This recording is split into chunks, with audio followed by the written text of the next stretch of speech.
तो आज की वीडियो में हम डिस्कस करेंगे कि हम अपनी यूनिवर्सिटीज़ शॉर्टलिस्ट कैसे कर सकते हैं जर्मनी की। कोई भी यूनिवर्सिटी शॉर्टलिस्ट करने से पहले आपको ये पता होना चाहिए कि आपको जाना कौन सी यूनिवर्सिटी में है। जर्मनी में दो टाइप की यूनिवर्सिटीज़ होती हैं, एक होती है टेक्निकल यूनिवर्सिटी जिसे हम नॉर्मली यूनिवर्सिटीज़ भी कहते हैं या यूनिवर्सिटेट भी कहते हैं, और दूसरी टाइप की यूनिवर्सिटी होती है जिसे हम यूनिवर्सिटी ऑफ अप्लाइड साइंसेज कहते हैं या होchschule या फाक्सशूले। ये दो टाइप की यूनिवर्सिटी हैं। इनमें मेजर और बेसिक डिफरेंस ये है कि जो टेक्निकल यूनिवर्सिटीज़ होती हैं they are more focused towards academics and research, while the University of Applied Sciences are more focused towards practicals and applications. So the technical universities are more focused toward technologies, so you have to do a lot of hard work in order to complete your degree or your courses. The workload in technical universities is generally more than the Hochschules, so the duration or study period is generally more than from the University of Applied Sciences in technical university. The other major difference between the technical university and University of Applied Sciences is that in technical universities you have a lot of choices to select your courses. Apart from the compulsory subject, there are a lot of choices. You can take any subject as per your interest. So there are many flexibilities in technical universities, while in University of Applied Sciences they have a fixed curriculum, they have fixed timetable, and they have fixed subjects you have to study, and there are not a lot of choices in the subjects. So you have to study that courses which the university offered you. So you don't have many choices in University of Applied Sciences. But in technical university, apart from the compulsory subject, you have a lot of subject to select as per your interest in the section of electives. So in short, courses range are very large in technical universities, and in University of Applied Sciences the courses are fixed and you do not have a lot of choices to take the courses as per your interest. एक और difference दोनों universities के अंदर ranking का है। अगर आप ranking conscious हैं तो टेक्निकल यूनिवर्सिटी की रैंकिंग जनरली ज़्यादा होती है यूनिवर्सिटी ऑफ अप्लाइड साइंसेज से, but at the end of the day ये मैटर ज़्यादा नहीं करता कि आपने कौन सी यूनिवर्सिटी से पढ़ा है। मैटर आपकी स्किल्स, आपकी पर्सनैलिटी, आपके कनेक्शंस करते हैं। ऑब्वियसली एक अच्छा एज मिल जाएगा क्या अगर आपने अच्छी यूनिवर्सिटी से पढ़ा होगा। तो अब अगर आपने अपनी यूनिवर्सिटी डिसाइड कर ली है कि आपको टेक्निकल यूनिवर्सिटी में जाना है या यूनिवर्सिटी ऑफ अप्लाइड साइंसेज में जाना है, तो दूसरा स्टेप ये है कि आपको यहाँ पर जो यूनिवर्सिटी है वो मजीद दो कैटेगरीज में डिवाइडेड है। एक पब्लिक यूनिवर्सिटीज़ है और दूसरी प्राइवेट यूनिवर्सिटीज़ है। अगर आप जर्मनी आने का प्लान कर रहे हैं तो ऑब्वियसली आपने पब्लिक यूनिवर्सिटी ही सिलेक्ट करी होगी, क्योंकि इनकी जो फ़ीस होती है वो ऑलमोस्ट ज़ीरो होती है। लेकिन जो हम प्राइवेट यूनिवर्सिटी की बात करें तो उनकी फ़ीस वैसी ही होती है जैसे कि कनाडा, ऑस्ट्रेलिया और यूके और बाकी कंट्रीज़ की होती है। तो जो जर्मनी आने का प्लान कर रहा है वो ऑब्वियसली पब्लिक यूनिवर्सिटी में ही जा रहा है। पब्लिक यूनिवर्सिटीज़ के अंदर जो नॉर्मली फ़ीस होती है वो ऑलमोस्ट 150 यूरोज़ से लेकर 300 यूरोज़ तक होती है, depending on the university and the city in which the university is. और ये यूनिवर्सिटी की कंट्रीब्यूशन फ़ीस होती है एवरेज यहाँ पर पाकिस्तानी 60 to 70,000 पर सेमेस्टर फ़ीस होती है, तो ये ऑलमोस्ट ना होने के बराबर है। लेकिन यहाँ पर एक स्टेट जर्मनी की ऐसी है, बाडेन-वुर्तम्बर्ग, यहाँ पर इंटरनेशनल स्टूडेंट्स को पर सेमेस्टर 1500 यूरोज़ एक्स्ट्रा पे करने पड़ते हैं apart from semester contribution. Otherwise Germany की किसी स्टेट में ये लॉ नहीं है, वहाँ पर सिर्फ सेमेस्टर कंट्रीब्यूशन ही फ़ीस होती है। अब हम चलते हैं कि हमको यूनिवर्सिटी सिलेक्ट कैसे करनी है। तो यूनिवर्सिटी सिलेक्ट करते वक्त सबसे पहले आपकी प्रेफरेंस होनी चाहिए आपका इंटरेस्ट, आपका एरिया, कहाँ पर आपको मास्टर्स करना है, जिस फील्ड के अंदर आपको मास्टर्स करना है। फॉर एग्जांपल अगर आप कंप्यूटर साइंस के स्टूडेंट हैं तो ऑब्वियसली आपको आर्टिफिशियल इंटेलिजेंस, डेटा साइंस या इन्हीं किसी रिलेटेड फील्ड के अंदर ही मास्टर्स करना होगा। जर्मनी के अंदर ये है कि आपको अपना जो मास्टर्स है वो अपने रेलेवेंट फील्ड के अंदर ही करना होता है जिसके अंदर आपने बैचलर्स किया है। तो कंपलसरी नहीं है, लेकिन आपके चांसेस एडमिशन के बहुत ज़्यादा होते हैं। फॉर एग्जाम्पल अगर मैं इलेक्ट्रिकल इंजीनियरिंग से मेरा बैकग्राउंड है और अगर मैं कोई BBA का कोर्स पढ़ना चाहता हूँ बिज़नेस का, या कंप्यूटर साइंस की जो डीप नॉलेज होती है आर्टिफिशियल इंटेलिजेंस वगैरह की, तो उसके अंदर मेरा एडमिशन होना मुश्किल है क्योंकि जो मेरा बैकग्राउंड है वो इलेक्ट्रिकल इंजीनियरिंग साइड से है। जबकि अगर कोई कंप्यूटर साइंस का स्टूडेंट AI या डेटा साइंस और इन टाइप की फील्ड्स में अप्लाई करेगा तो उसका ईजीली एडमिशन हो जाएगा क्योंकि वो रेलेवेंट होता है आपके बैचलर से। तो रेलेवेंसी बहुत इंपॉर्टेंट है। यहाँ पर अप्लाई करने से पहले आप माइंड क्लियर कर लें कि आपको किस फील्ड में जाना है, और वो फील्ड जिसमें आप मास्टर करना चाहते हैं वो आपके बैचलर से किसी ना किसी तरीके से मैच होनी चाहिए। तो अब आपने ये भी डिसाइड कर लिया कि किस फील्ड में आपको जाना है, कौन सी फील्ड में आपका इंटरेस्ट है, तो अब सिर्फ आपको अपनी यूनिवर्सिटीज़ फ़िल्टर आउट करनी है। फ़िल्टर आउट करने के लिए सबसे यहाँ पर फेमस वेबसाइट है डार्ट। इसका लिंक मैं डिस्क्रिप्शन बॉक्स में दे भी दूँगा, बहुत फेमस है। इसके अंदर आप अपनी कोर्स का नाम लिख कर अपनी यूनिवर्सिटी फाइंड कर सकते हैं कि किस यूनिवर्सिटी के अंदर ये कोर्स ऑफर किए जा रहे हैं। और दूसरी एक और बहुत अच्छी वेबसाइट है, इतनी फेमस नहीं है लेकिन मुझे बहुत वो पसंद आई थी। आगे देखेंगे कि उसके थ्रू कैसे आप अपनी यूनिवर्सिटी शॉर्टलिस्ट कर सकते हैं। तो हम अब स्क्रीन की तरफ चलते हैं और पूरा प्रोसीजर देखेंगे कि किस तरीके से हम अपनी यूनिवर्सिटी सिलेक्ट करेंगे। आइदर उसके अंदर उनकी रिक्वायरमेंट्स क्या क्या हैं, आइल्स कितना रिक्वायर कर रहे हैं, और रिकमेंडेशन लेटर की क्या रिक्वायरमेंट है, CGP कितनी रिक्वायर्ड है। यहाँ पर जो CGP का क्राइटेरिया है वो पाकिस्तान से थोड़ा डिफरेंट है, यहाँ पर ऑपोजिट है। यहाँ पर 1 जो है वो बेस्ट स्कोर माना जाता है। तो यूनिवर्सिटी के अंदर मास्टर में एडमिशन के लिए आपकी जनरली जो यूनिवर्सिटी रिक्वायर करती है कि वो आपकी 2.5 से CGPA कम होनी चाहिए। अगर पाकिस्तानी स्केल पर देखें तो 2.6, 2.7 या उससे अबव होनी चाहिए, तो आपके चांसेस बढ़ जाते हैं एडमिशन के। और जो अच्छी टॉप रैंक यूनिवर्सिटीज़ हैं तो वो ज़्यादा अच्छी CGPA रिक्वायर करती हैं। तो अब हम चलते हैं अपनी स्क्रीन की तरफ और देखेंगे कि हम अपनी यूनिवर्सिटीज़ कैसे शॉर्टलिस्ट कर सकते हैं इन 2 वेबसाइट से। तो वेबसाइट है dart.de, इसको ओपन करेंगे हम।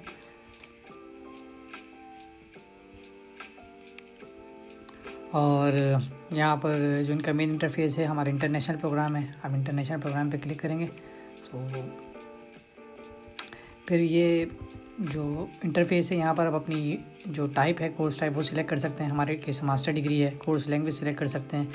इंग्लिश जो हमारा है मेन कंसर्न, और कुछ जो स्टूडेंट्स होते हैं उन्होंने के बाद जर्मन स्किल्स भी होती हैं, तो वो जर्मन एंड इंग्लिश दोनों पे क्लिक कर सकते हैं। फील्ड ऑफ स्टडी में भी ऑप्शंस हैं, हम यहाँ से इंजीनियरिंग सेलेक्ट कर लेते हैं। तो इस पेज पे फिर आप मज़ीद फ़िल्टर आउट कर सकते हैं अपनी चॉइसेस को। सबसे पहले कोर्स टाइप का है, वो तो हमने सिलेक्ट कर ही लिया है, मास्टर डिग्री का। और यहाँ से हम सब्जेक्ट सिलेक्ट कर सकते हैं, तो हम अपने केस के अंदर इलेक्ट्रिकल इंजीनियरिंग सिलेक्ट कर लेते हैं। ये सेक्शन टाइप ऑफ इंस्टीट्यूशन का है, इसके अंदर यूनिवर्सिटी और यूनिवर्सिटी ऑफ अप्लाइड साइंसेज के अंदर आप सिलेक्ट कर सकते हैं। इसके बारे में पहले ही डिटेल में बात कर चुका हूँ। पहला वाला टेक्निकल यूनिवर्सिटीज़ हैं, दूसरे वाले होक्सचुलेज़ हैं। और भी अगर आपको मज़ीद फ़िल्टर करना है तो आप सारे ऑप्शन से इससे कर सकते हैं। फिर हम अपनी जो प्रोग्राम है वो सर्च करते हैं। फॉर एग्ज़ाम्पल हमें एम्बेडेड सिस्टम के अंदर स्पेशलाइजेशन करनी है या मास्टर करना है, तो आप यहाँ टाइप करें और फिर सारी यूनिवर्सिटीज़ फ़िल्टर आउट होके आ जाएंगी जो कि एम्बेडेड सिस्टम के अंदर मास्टर्स करवा रही हैं। एग्जाम्पल हम नेक्स्ट यूनिवर्सिटी ये ले लेते हैं, फ्राइबर्ग की।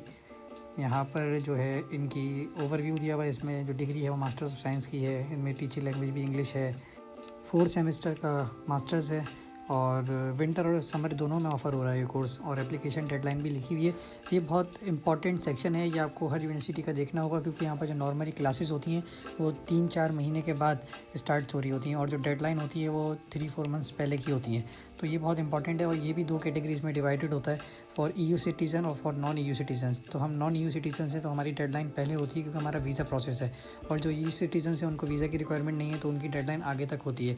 तो काफ़ी स्टूडेंट कन्फ्यूज़ हो जाते हैं कि वहाँ पर तो 15 जनवरी लिखी हुई है और एप्लीकेशन क्लोज़ हो गई है। तो इसी वजह से क्लोज़ हो जाती है, क्योंकि हम नॉन EU हैं और हमारा वीज़ा प्रोसेस में टाइम लगता है। तो हमारे केस में जो डेडलाइन है वो और पीछे होती है, यानी कि इस केस में 15 दिसंबर नॉन EU की है और EU सिटीजन्स के लिए 15 जनवरी की है फॉर द समर इनटेक।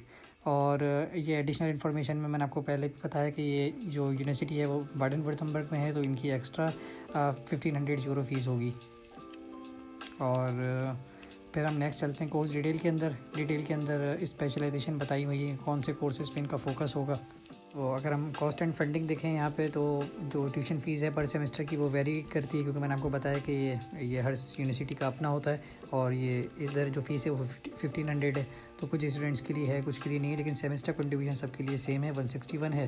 तो यहाँ पर वो भी डिस्क्राइब किया हुआ है कि वो किस बेस पर है, और कॉस्ट ऑफ लिविंग बताई हुई है कि इस सिटी के अंदर कॉस्ट ऑफ लिविंग कितनी है। तो काफ़ी अच्छी तरीके से इन्होंने डिटेल के अंदर बताया हुआ है कोर्स के बारे में। रिक्वायरमेंट्स में देखें तो ऑब्वियसली आपके पास बैचलर डिग्री होनी चाहिए इन सब फील्ड्स के अंदर जो कि मेंशन है, और जो इनकी लैंग्वेज रिक्वायरमेंट्स है वो IELTS 7 है। इस यूनिवर्सिटी से मुझे रिजेक्शन आई थी IELTS की वजह से ही, क्योंकि मेरा 6.5 था और इनको 7 रिक्वायर्ड था।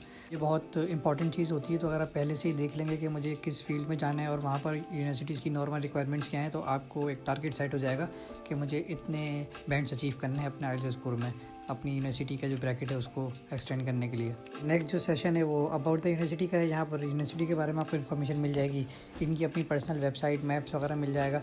तो यहाँ से गो थ्रू करने के बाद आप जो है यूनिवर्सिटी की वेबसाइट पर भी ज़रूर जाएँ और वहाँ पर देखेंगे उन्होंने अपनी वेबसाइट पर क्या क्या चीज़ें मैंशन करी हैं। ऑब्वियसली वो वहीं से एक्सट्रैक्ट करके लिया हुआ है, लेकिन ये जो वेबसाइट गिवन है यहाँ से आप डायरेक्ट यूनिवर्सिटी की पेज पे जा सकते हैं इस कोर्स की, और वहाँ पर आप देख लें कि उनकी क्या क्या रिक्वायरमेंट्स हैं। और जो दूसरी वेबसाइट है वो है माय जर्मन यूनिवर्सिटी। ये भी बहुत अच्छी वेबसाइट है, इधर भी काफ़ी डिटेल के अंदर कोर्स से रिलेटेड इन्फॉर्मेशन मिल जाती है। तो इधर हम मास्टर सिलेक्ट कर लेते हैं, और कोर्स के अंदर आप सिलेक्ट कर सकते हैं। हम अपने केस के अंदर इंजीनियरिंग है, फिर इंजीनियरिंग के अंदर भी डिफरेंट कैटेगरीज़ हैं। तो हम artificial intelligence, autonomous system and automotive engineering, ये सब इंजीनियरिंग के अंदर ही है। तो अपनी मर्ज़ी से आप कोई भी यहाँ पर सिलेक्ट कर सकते हैं, और उससे रिलेटेड जितनी भी आपने फ़िल्टर लगाए हैं आपको यूनिवर्सिटीज़ मिल जाएंगी कि वहाँ पर ये कोर्स ऑफ़र हो रहे हैं। अब यहाँ पर आप मज़ीद फ़िल्टर लगा सकते हैं एप्लीकेशन के अंदर, कौन से सेमेस्टर में आपको विलिंग है जाने के लिए। विंटर सेमेस्टर है, समर सेमेस्टर है, नेक्स्ट ईयर का सेमेस्टर है, एडमिशन रेस्ट्रिक्टेड है या एडमिशन जो है वो विदाउट रेस्ट्रिक्शन है। इसके बारे में हम डिटेल में बात करेंगे किसी वीडियो के अंदर। शॉर्ट ये है कि एडमिशन जो रेस्ट्रिक्टेड एडमिशन होते हैं वहाँ पर सीट्स लिमिटेड होती हैं उस कोर्स के लिए, और जो विदाउट एडमिशन रेस्ट्रिक्शन होते हैं वहाँ पर कोई लिमिट नहीं होती सीट्स की। अगर आप रिक्वायरमेंट पे फुलफ़िल हो रहे हैं तो आपको एडमिशन मिल जाता है। दूसरा यूनिसिस का है, ये भी एक बड़ा टॉपिक है। यहाँ पर यूनिवर्सिटी में अप्लाई करने के 3 मेथड्स होते हैं, उसके बारे में भी हम इंशाल्लाह आगे आने वाली वीडियोज़ में डिटेल में बात करेंगे। तो ज़्यादा जो कन्वीनियंट है वो डायरेक्टली एट द यूनिवर्सिटी होता है, क्योंकि इसमें थर्ड पार्टी इन्वॉल्व नहीं होती, आपका और यूनिवर्सिटी का डायरेक्ट आपस में कनेक्शन होता है, तो ये थोड़ा ज़्यादा फास्ट प्रोसेस होता है। बाकी जो है यूनी असिस्ट का थोड़ा सा लेंथी प्रोसेस है, लेकिन काफ़ी यूनिवर्सिटीज़ यूनी असिस्ट के थ्रू एप्लीकेशन लेना प्रेफर करती हैं। नेक्स्ट जो है वो लैंग्वेज रिक्वायरमेंट्स का यहाँ से आप सिलेक्ट कर सकते हैं। आप आइल्स जो है ज़्यादातर यूनिवर्सिटीज़ में एप्लीकेबल होता है, तो हम वही सिलेक्ट कर लेते हैं। अगर आपका रिज़ल्ट आ गया है और आपका डिज़ायर्ड बैंड के अंदर आपको चाहिए तो यहाँ से आप बैंड भी सिलेक्ट कर सकते हैं। फॉर एग्जांपल आपका 7 आया है तो ये सिर्फ 7 और 7 से कम वाली यूनिवर्सिटीज़ ही शो करेगा। दैन फिर जर्मन स्किल्स है, अगर कोई यूनिवर्सिटी रिक्वायर कर रही है तो आप यहाँ से उसको भी चेक कर सकते हैं। और फाइनेंसिस के अंदर है, यूनिवर्सिटीज़ की जो फ़ीस होती है नॉर्मली मैंने आपको बताया ट्यूशन फ़ीस 0 है, लेकिन अगर आपको वो स्टेट भी इंक्लूड करनी है तो आप 1500 भी चेक कर सकते हैं। और यूनिवर्सिटी जो है आप अगर आप रैंकिंग भी देख रहे हैं तो यहाँ से आप रैंकिंग भी सिलेक्ट कर सकते हैं। और भी मज़ीद फ़िल्टर्स हैं अपनी यूनिवर्सिटीज़ को मज़ीद शॉर्टलिस्ट करने के लिए, तो आप जितने चाहें फ़िल्टर लगाएं और आपको यूनिवर्सिटी शॉर्टलिस्ट होके मिल जाएंगी। एग्जांपल ये कोर्स हम देखते हैं रिन्यूएबल एनर्जी का, और इनकी रिक्वायरमेंट्स भी वैसे ही गिवन है जैसे उस वेबसाइट में थी, लेकिन थोड़ा सा और मोर स्पेसिफिक करके बताया हुआ है।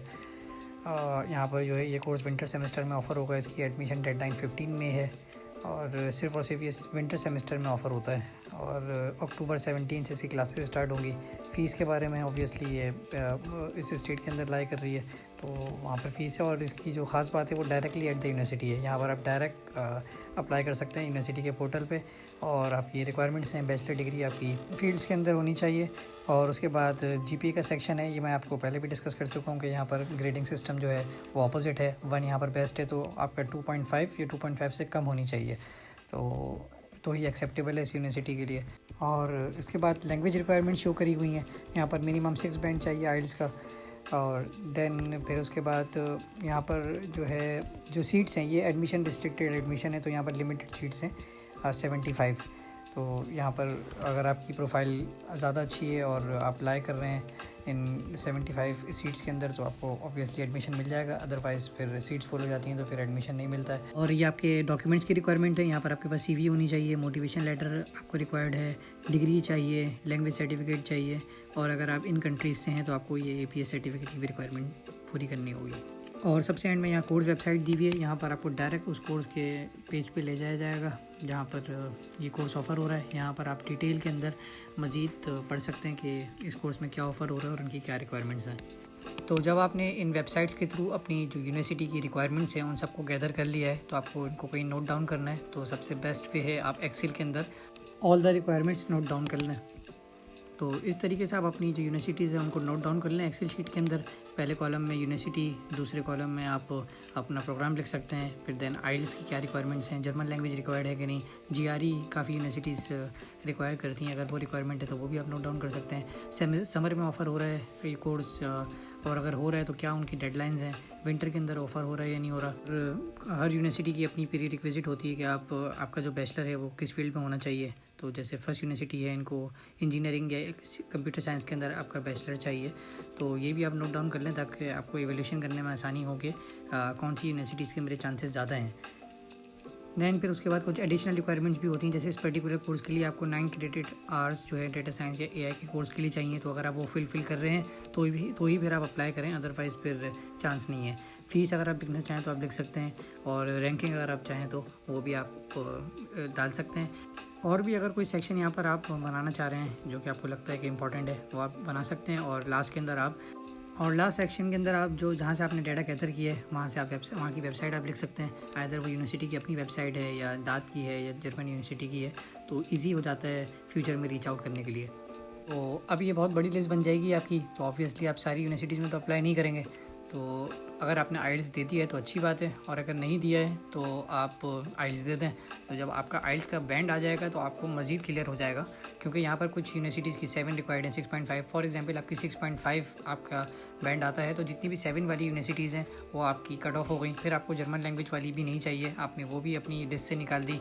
फिर जो GRE भी है, अगर आपको वो देना तो अच्छी बात है, नहीं देना तो वो भी आपकी लिस्ट से निकल जाएंगी। तो आपकी जो लिस्ट है वो मज़ीद स्पेसिफाई हो जाएगी। अब लिस्ट जो है वो कुछ इस तरीके से दिखेगी। ये वही यूनिवर्सिटीज़ हैं जिनके अंदर 6 और 6.5 रिक्वायर्ड था, क्योंकि मेरी 6.5 मेरा आइल्स में स्कोर आया था, तो मैंने वही यूनिवर्सिटीज़ रखी थी। सेक्शन बना लिया था एक 6 का और 6.5 और अबव का। तो फिर मुझे रियलाइज़ हुआ कि ये भी ज़्यादा हैं अभी, और मज़ीद इसमें से शॉर्ट लिस्ट करनी है। तो फिर मैंने प्री रिक्विजिट जिनके अंदर मेरा बैचलर का बैकग्राउंड नहीं था, तो फिर मैंने उनको भी अपनी लिस्ट से निकाल दिया, और सिर्फ इलेक्ट्रॉनिक्स जो मेरा बैकग्राउंड था उसकी यूनिवर्सिटीज़ में मैंने सिर्फ अप्लाई किया। और फिर इतनी सारी यूनिवर्सिटी अलग अलग बेस पे शॉर्टलिस्ट करने के बाद, जैसे कि जर्मन लैंग्वेज की रिक्वायरमेंट थी वो मैंने स्किप कर दी। और फिर GRE की रिक्वायरमेंट, यूनि असिस्ट वाला जो ऑप्शन था, क्योंकि मेरे पास टाइम फ्रेम कम था, यूनिवर्सिटी असिस्ट टाइम लेती है, तो मैंने सिर्फ उन यूनिवर्सिटी में अप्लाई करना था जो कि डायरेक्टली पोर्टल से होती हैं। तो इन बेसिस पे मैंने अपनी यूनिवर्सिटी शॉर्टलिस्ट करी। तो फिर सिर्फ 6 ही यूनिवर्सिटीज़ बची मेरे पास, जिनमें से मुझे 3 से ऑफ़र आ गई और 3 से मुझे रिजेक्शन आई। तो इस तरीके से मैंने अपनी यूनिवर्सिटीज़ शॉर्ट लिस्ट करी थी। और थोड़ा सा टाइम कंज्यूमिंग है और थोड़ी सी रिसर्च मांगता है ये काम, क्योंकि आपको हर एक यूनिवर्सिटी के अंदर जाके उनकी रिक्वायरमेंट्स चेक करनी होती हैं। लेकिन इन द एंड फिर आपके पास आपका माइंड क्लियर हो जाता है कि मेरे पास यही यूनिवर्सिटीज़ हैं और इन्हीं यूनिवर्सिटीज़ के अंदर मुझे अप्लाई करना है। तो होपफुली आपको ये वीडियो पसंद आई होगी। आपको बेस्ट ऑफ लक आपकी एप्लीकेशंस के लिए। विंटर के एडमिशन खुले हुए हैं, 15 जुलाई काफ़ी यूनिवर्सिटीज़ की लास्ट डेट होती है, तो जल्दी जल्दी अप्लाई करें।